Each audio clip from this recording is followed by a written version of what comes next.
What's up, guys? Welcome back to Newswave. So yesterday we had confusion break out around Starfield, specifically the Xbox Series release, and if it was going to see a physical release on a disc or not. And it was all over the place yesterday, but we're going to get to the bottom of that here today. Also, we are going to be talking about Nintendo with their latest Q&A with investors, and apparently how a big rant broke out midway through about something you wouldn't necessarily expect. Oh, and we did get our first initial look at the Final Fantasy 16 sales numbers, showing just how this big title is doing for Square. So if you guys enjoy these videos, make sure you hit that like button, helps out a ton. And if you're new here to the Spawn Wave channel, make sure you subscribe down below. And we're going to start today with Sonic Superstars, which is a 2D Sonic game that I'm actually really looking forward to, and it's still set up to release later on this year.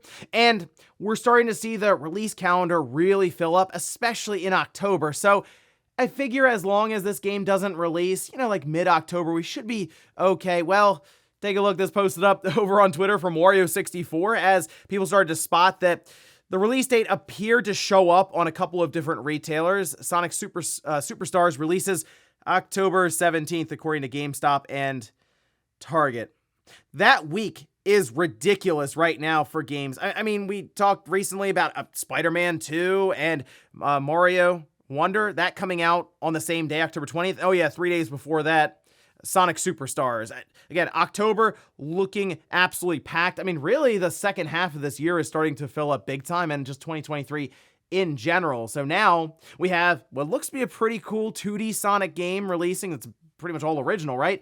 And then we have Super Mario Bros. Wonder, another really cool 2D game that's from Nintendo in a couple of days of each other. It's going to be hard to find the time at this point heading into the second half of 2023. Also, we had talked previously about the always online requirements for some of these games, especially something like Diablo 4. So if there are server issues or maintenance or anything that has to happen on the online side, well, you can't play it offline single player. And it looks like people started to realize that very quickly when there were some issues that were caused by a DDoS attack. This you can see posted up by Blizzard CS saying, "We continue to actively monitor an ongoing DDoS attack, which is affecting latency and connections to our games." And it was all over the place yesterday. At times, people were able to log in and then it would kick them out, or they were just stuck on an infinite loading screen for something like being queued up. You just sat there, and it is still strange, right, when you have these always online single-player games, because you get on, you just want to play by yourself through, different quests or things you're doing, but you can't because it has to check in with the server. So it's an unfortunate trend that has continued to persist and has gotten more and more likely to be a part of different titles coming out. Even if you figure it doesn't necessarily need that, your game may have to connect online for you to play single player, and it will be open to these kind of issues, whether it's a DDoS attack from people who are just annoyed at the game, which it's Diablo, so that's probably going to happen more and more as we go along. Oh, and while we will be talking about Starfield and that physical release here soon, another physical release that, got some people pretty annoyed was the Metal Gear Solid Collection on the Switch, and it appears that Batman Collection on the Switch is going to be doing something kind of similar, because in a Q&A that was released on their website, they did go over what would come on the cartridge, and well, it's not all three games, and I think most of us kind of figured that based on the fact that Arkham Knight will be part of it. But we can see this when asked what is on that Switch physical cartridge. It says Batman Arkham Asylum will be included on the Arkham Trilogy game cartridge, but City and Knight will require an online connection to download and install both titles when the Trilogy cartridge is inserted into the Switch. And this is always weird to me now.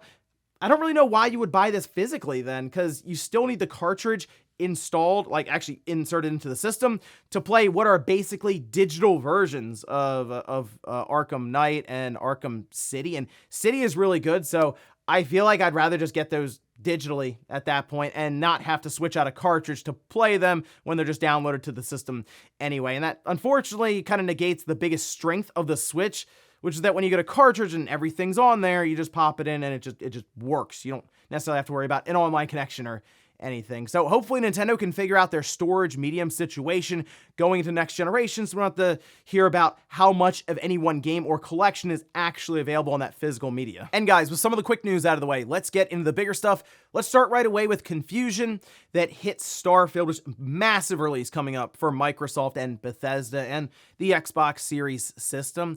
Big time release to help push Game Pass and hardware sales. But There is something that's been going on with the Xbox, I think most of us have noticed, right, is you sign up for Game Pass and you would be able to get Starfield. So how many people are going to go out and buy it physically on a disc? Because technically, if you buy the collector's edition, the Constellation edition with the watch, you don't get a physical disc. It's a code that's apparently engraved on a part of that collection, which we'll get to the whole thing in a minute here. But where did all of this start? Well, you can see one tweet that went absolutely viral online and exploded here. This from Discussing Film, saying Starfield will not have a physical disc copy. All physical editions include a code for the chosen platform. And when I say it went viral, I mean 3 million views in maybe 7 or 8 hours. Now, this was based off of Bethesda's support. They said this. Hey, it's gonna come with a digital or a code for a digital copy in that box. And I mean, we've seen releases like that before, so it's not a new concept. It was just very strange for something like Starfield, and that circulated heavily, and obviously opinions flying all over the place, and it's kind of snowballed from there.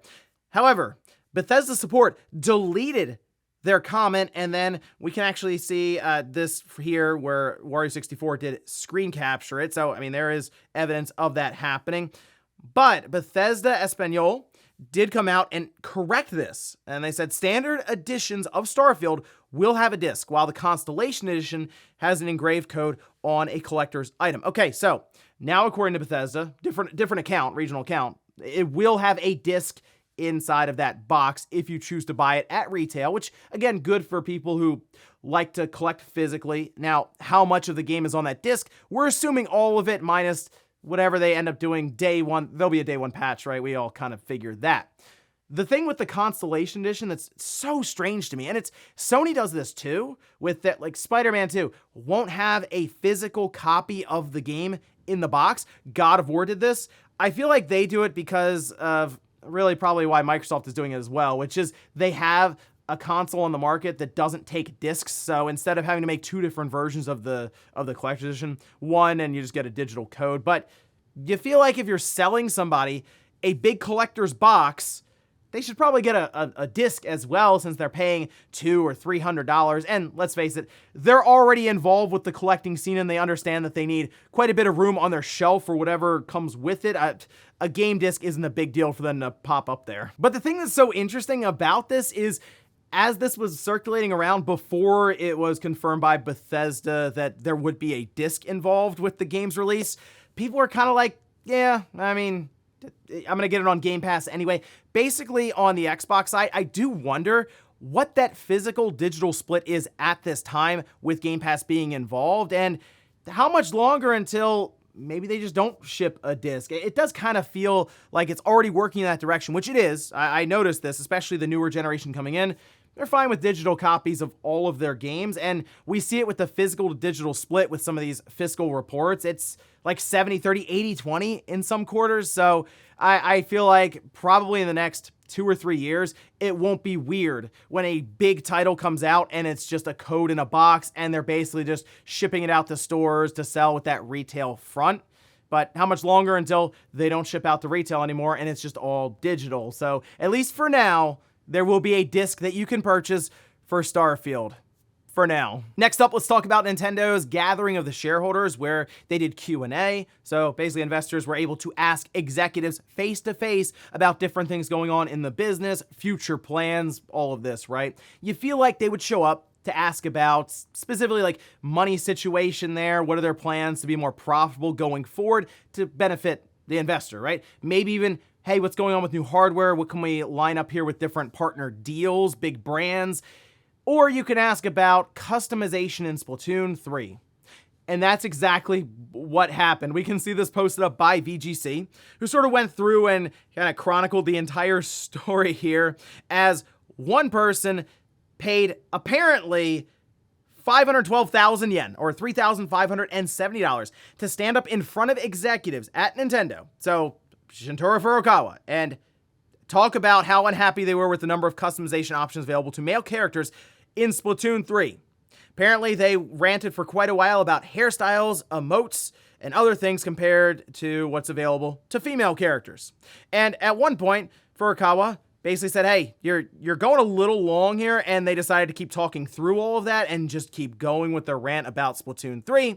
And then eventually Furukawa got control of the situation and said probably what I would say: thank you for your interest in playing our game. We appreciate your valuable opinion.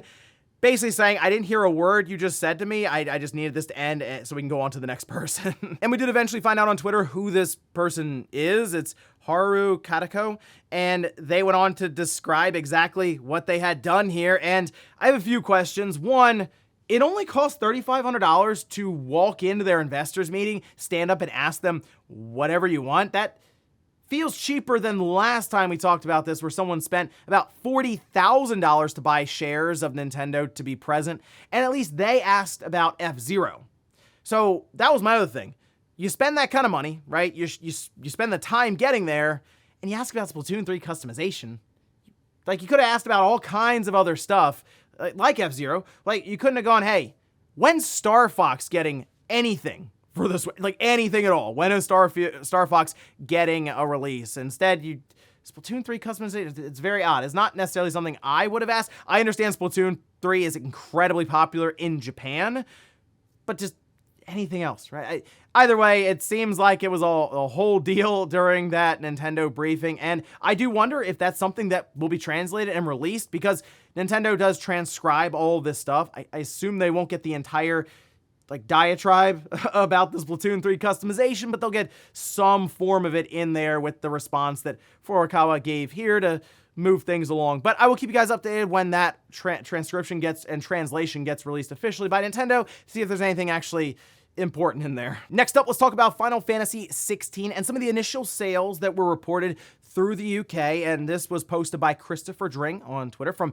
gamesindustry.biz, where he says Final Fantasy 16 is #1 this week in the UK, but as box launches go, it wasn't a particularly strong one. Physical sales are 74% lower than the launch week of Final Fantasy 15 in 2016. Obviously, digital is a much bigger component of sales today. That data comes later. So I'm looking at this, and the comparisons that we're seeing right now when it comes to, one, the UK, and two, digital versus physical to something that released in 2016, not a great comparison for box sales, because we just talked about this with something like how Starfield was gonna not even have a disc apparently there for about 3 hours where it was corrected. People just kind of like, yeah, all right, I guess, sure. We're just moving in that digital era, and it's harder and harder to compare physical over-the-counter sales. Now, if Square Enix comes out and it's like, whoa, these are light, these sales aren't great right now, like talk with investors, it's gonna be a long road to get these sales to where we want with Final Fantasy 16 because they have the digital and the physical sales combined, right?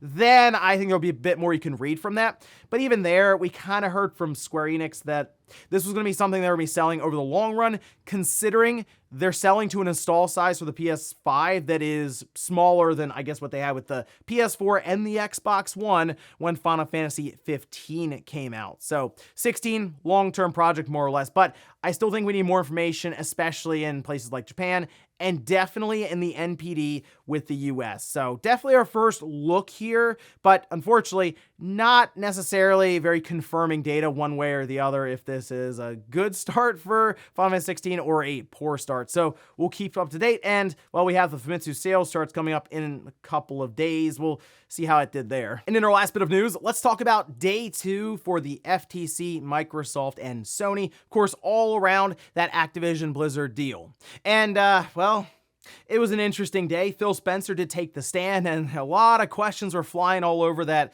courtroom during the hearing, and there were a lot of headlines coming out of this. For example, we'll start here this with Polygon saying that Starfield could have been a PS5 exclusive, says Xbox executive. We heard about this a while ago, that apparently Sony was kind of putting out some bids, trying to figure out what it would take to make Starfield either a timed exclusive or a full-on exclusive. And look at what happened with Ghostwire Tokyo. I mean, that's something that Microsoft basically had to support all the way up till recently as just a PlayStation 5 game. Same with Deathloop. Well, Phil Spencer said it was necessary to secure ownership of ZeniMax and Starfield to keep up its rate of new games on Xbox. Quote, we can't be in a position as a third-place console where we fall further behind on our content ownership. Going on to also say that money Sony makes, they put out there to keep games off of Xbox. So they're essentially investing in games being absent from their competitors there with Xbox. Now, the funny one here, and this is, I had to look at this a couple of times. Tom Warren tweeted this one out. Phil Spencer revealed that Sony had held back PS5 dev kits ahead of the console launch, and this puts us behind our development for Minecraft on the PS5. Remember, this is something we had discussed with Call of Duty, and Sony may hold back PlayStation 6 dev kits if Microsoft ends up owning Activision because they don't want to give away trade secrets. Okay, what's the PS6 going to look like? Well, FTC says Microsoft fought back by not providing a Minecraft PS5 optimized version. Okay, I want us all to come together for a minute and think about this. So, Sony did not provide PS5 dev kits. So it's going to be hard for Microsoft to then develop for a PS5, and in order to get back at them, Microsoft did not develop a PS5 version of Minecraft. The FTC said some really weird things during this hearing, and the judge cut them off. I mean, multiple times. To be honest, it's getting a little hard to watch, kind of embarrassing at times. But it got even worse when the FTC basically tried to bury Nintendo and the Switch constantly. Because, I mean, you look at the market right now, there are three major platform holders: Nintendo, Microsoft, Sony. FTC basically wants Nintendo to go away, stand off to the side. This is all about Xbox versus Sony. And that's kind of it. Whereas Phil Spencer says, no, Nintendo is part of this. They've done very, very well, and clearly they have a different kind of concept, but the FTC tried to basically fight back, mentioning GPU teraflops. Yes, that's right. They're talking about teraflops in the hearing with the FTC. Wow. Well, to go a bit further here, back and forth it went with Call of Duty, and essentially coming down to Microsoft saying, yeah, we're going to get it on the Switch, and we're going to try to surpass other Switch ports with the next big Call of Duty that we're able to move there. Also, Phil Spencer did make a good point in that if you look back in history, most of these generations, they were basically won, quote unquote, with the most console units sold by systems that were generally the weakest or just not the most powerful on the market. I think there was one generation maybe where one of them eked out a win over the other. But for the most part, if the system had the good games and it was fun or a unique concept like the Wii, well, it sold the most. Oh, and just to make sure that Microsoft was still going to ship Call of Duty on the PlayStation 5, because there's a lot of focus from the FTC on what Sony will get out of all of this, Phil Spencer did testify under oath, saying that absolutely I would do it. I will do whatever it takes. I'm making the commitment standing here. It is my testimony from PlayStation. Sony has to allow us to ship the game.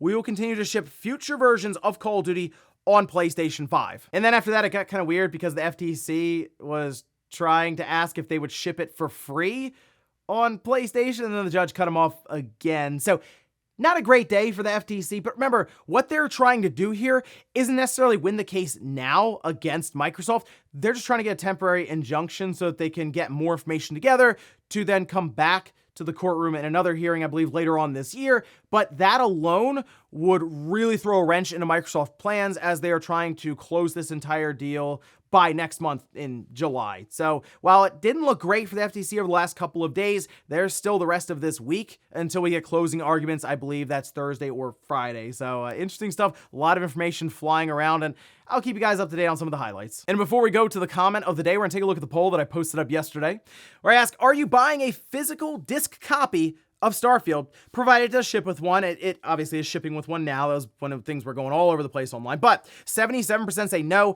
23% say yes. And you know what's interesting? I saw in the comments, many people were saying, you know what? I buy these Bethesda games physically. I do. I like Fallout 4. I like Skyrim. I have them physically on my shelf. I'm a Bethesda fan. I want to get Starfield. Makes sense to me. But I also see people who are like, yep, hey, Game Pass. That's where I'll get it. And you know what? That's where I'm going to be downloading it as well. And I know MVG got the Constellation Edition. He's part of the digital crew, I guess. They shipped them the watch, but for $300, you're not getting that disc. And we'll finish up with the comment of the day, as you're seeing here. This is from Steve, who says, I think E3 should merge with Summer Game Fest. Have the E3 event be for developers like it was originally, then have Summer Game Fest be the after show open to the public. Also, it would be cool if they change location every few years. So I do think it'd be cool if they change location, because then you can obviously make the rounds across the world even, and get different people to come out to the show. And I think it'd be a lot of fun, right?